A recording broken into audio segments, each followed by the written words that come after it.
Hello दोस्तों, कैसे हैं आप सब।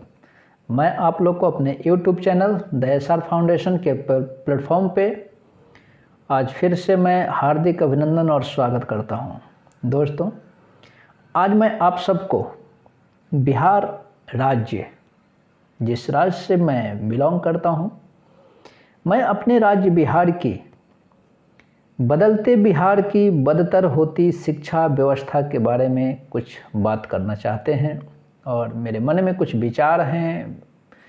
शायद इससे सरकार तक मेरी बातें पहुंच सके आप लोग के द्वारा। आप लोग मेरे YouTube channel the SR foundation जो कि मेरा YouTube चैनल है, उस चैनल पे आप लोग सब्सक्राइब कीजिए। मेरे वीडियो को जितना से जितना हो सके आप लोग शेयर कीजिए। शायद मेरा वीडियो आप लोगों के लिए कुछ लाभदायक या कुछ लाभप्रद हो सके, मुझे यह उम्मीद है, भरोसा भी है। दोस्तों, अभी का जो समस्या हमारे बिहार राज्य में जो बनी हुई है, उस समस्या को ध्यान में रखते हुए मुझे यह विचार आया कि बदलते बिहार की बदतर होती शिक्षा व्यवस्था का दोषी कौन। शिक्षा व्यवस्था में हो रही अनियमितता, शिक्षा व्यवस्था के नाम पे हो रही धांधली और शिक्षा व्यवस्था के नाम पे सरकार की जो कुनीति है, यह सब इन सारे बिंदुओं पे हम लोग प्रकाश डालेंगे। लेकिन सबसे बड़ी चीज़ है कि आखिर यह सब हो कैसे रहा है। तो जहाँ तक मेरा अपना व्यक्तिगत विचार है, व्यक्तिगत जो मुझे जानकारी है, उसके हिसाब से हम अगर आज की समस्या को देखते हैं तो इस समस्या की बुनियाद आज से बहुत साल पहले, जहाँ तक मुझे याद है 98-99 की बात है शायद, उस समय से ही बिहार में शिक्षा की व्यवस्था को पूरी तरह से खत्म कर देने की एक सोची समझी राजनीति की गई। अब यह राजनीति पे अगर आप गौर करेंगे तो पता चलेगा कि यह शिक्षा व्यवस्था की जो स्तंभ, जो शिक्षा किसी भी चीज़, कोई भी एक बिल्डिंग भी बनती है तो उसके 4 पिलर होते हैं। कोई ऑर्गेनाइजेशन है, उसका भी कुछ स्तंभ है। अगर हमको उस ऑर्गेनाइजेशन को धराशायी कर देना है तो उस स्तंभ पे वार करेंगे, मेंटली, फिजिकली, इकोनॉमिकली, सोशली, जिस वजह से वो धराशायी हो। ठीक उसी तरह से शिक्षा जगत के 3 स्तंभ, शिक्षकगण, अभिभावकगण और छात्रगण, यह 3 ऐसे स्तंभ थे जिनके मिलने से, जिनके आपसी समन्वय, विचार के एक होने मात्र से शिक्षा के जगत में 4 चांद लगा हुआ था, जिसको तोड़ने का प्रयास उस समय की सरकार ने नीतिगत तरीके से, एक शिक्षक जो सालों साल से उस स्कूल में पढ़ा रहा है, वहाँ के जितने अभिभावक हैं उनको आदर की दृष्टि से समझ रहे हैं।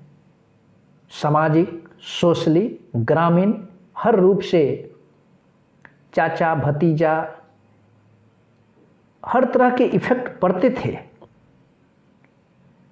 उस समय सरकार ने क्या नीति निकाली, इस डिस्ट्रिक्ट के टीचर उस डिस्ट्रिक्ट में, डिस्ट्रिक्ट ट्रांसफ़र जो लॉट वाइज जो डिस्ट्रिक्ट ट्रांसफ़र जो जिस समय की गई हाई स्कूल के शिक्षकों का, और वह ट्रांसफ़र सिर्फ ट्रांसफ़र नहीं था, वो ट्रांसफ़र शिक्षा के क्षेत्र में आज बनी हुई समस्या का ट्रांसफॉर्मेशन था, अगर हम गौर करें तो। और वह ट्रांसफ़र शिक्षक और अभिभावक के बीच में स्तंभ को तोड़ने का काम किया। क्योंकि स्वाभाविक है, जिसका इस डिस्ट्रिक्ट से उस डिस्ट्रिक्ट ट्रांसफ़र होगा, जो डेली अपने घर से स्कूल जाता हो, डेली अपने घर पे स्कूल अपना कार्य ख़त्म, अपना शिक्षण संस्थान सब कुछ कंप्लीट करके अपने घर पे शाम में आ जाए, और वह व्यक्ति अगर सप्ताहियन 15-15 दिन भी घर ना आए, अचानक से उसके जीवन में आए हुए बदलाव उसका सब कुछ बिखर के रख देता है। और उस समय यही हुआ। और दूसरे डिस्ट्रिक्ट के शिक्षक दूसरे डिस्ट्रिक्ट में गए, वो अलग हैं, न अभिभावक उनको जानते हैं, न छात्र उनको जानता है। उनके बीच में, अभिभावक और शिक्षक के बीच में जो आपसी जो प्रेम था, आपसी जो एकता थी, वह एकता टूट गई, क्योंकि न वो उनको जानते हैं न वो उनको जानते हैं। फिर एक दूसरे के ऊपर जैसे एकता टूटी, जैसे विश्वास टूटा, विश्वास टूटने के बाद कटाक्ष शुरू हो जाता है। क्या मास्टर साहब, आज सोमवार है, 12 बज गया, अभी आ रहे हैं। अरे का कहीं देखी ना, बस लेट हो गई बा, ट्रेन लेट हो गई है। अरे आखिर शिक्षक को ऐसी मजबूरी क्यों पड़ी जो एक अभिभावक के सामने यह कह रहा है कि देखी ना, बस लेट हो गई बा। बस लेट नहीं हुई, सरकार की सोची समझी कुनीति के चलते जो एक शिक्षक अपने टाइम के प्रति पंक्चुअल रहता था, वह शिक्षक स्कूल में 9 बजे के बजाय 12 बजे पहुंचने लगा। जो शिक्षक शाम को 4 बजे तक स्कूल में पढ़ाता था, वो शिक्षक 12 बजे ही स्कूल से भागने के फिराक में लग गया, क्योंकि उसको शाम होते होते कई एक ट्रेन पकड़नी है, कई एक बस पकड़नी है, कुछ दूर रिक्शा से जाना है, कुछ दूर टेम्पू से जाना है, तब जाके वो अपने घर पहुंचेगा। मेरे दोस्तों, आप लोग इस पे गौर कीजिएगा, विचारिएगा। फिर मैं इस विषय पे बहुत जल्द सिलसिलेवार तरीक़ा से इसका पार्ट 1, पार्ट 2, पार्ट 3, 5 पार्ट में लेकर आऊँगा, बदलते बिहार की बदतर होती शिक्षा व्यवस्था के ऊपर। और तब तक मैं बिहार के सभी अभिभावकगण से हाथ जोड़कर विनती करता हूँ, शिक्षक के प्रति अपने मन में बैठी हुई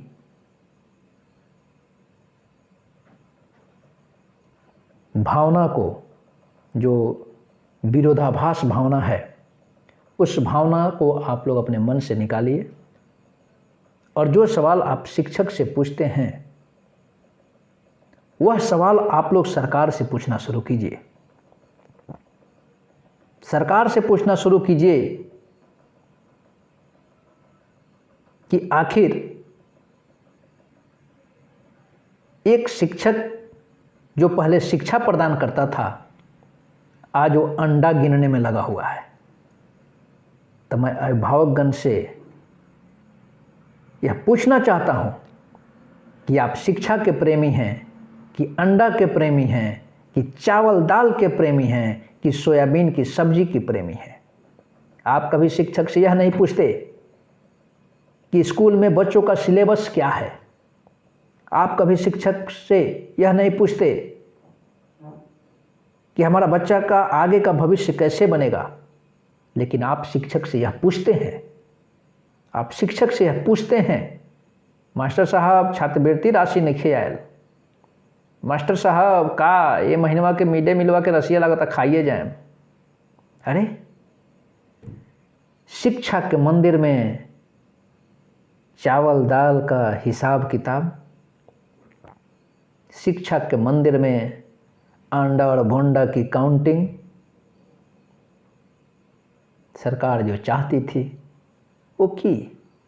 हम आप पढ़ लिख जाएंगे, उनसे सवाल करेंगे, उनको जवाब पता नहीं रहेगा, फिर हम हासे हुसे करेंगे। तो उससे अच्छा है कि न तुम शिक्षित बनो, न तुम सवाल करो, वो जो कहते हैं वही सुनो, वो जो कहते हैं वही करो। तो मेरे दोस्तों, आज बदलते बिहार की बदतर होती शिक्षा व्यवस्था पे मैं इतना ही तक आप लोग से शेयर करूँगा। और आप लोग जितना से जितना हो सके मेरे इस यूट्यूब चैनल को सब्सक्राइब कीजिए, लाइक कीजिए, शेयर कीजिए और मेरे इस द एसआर फाउंडेशन चैनल को अपने कार्य करने में, आगे बढ़ने में प्रेरणा दीजिए। जय हिंद, जय भारत।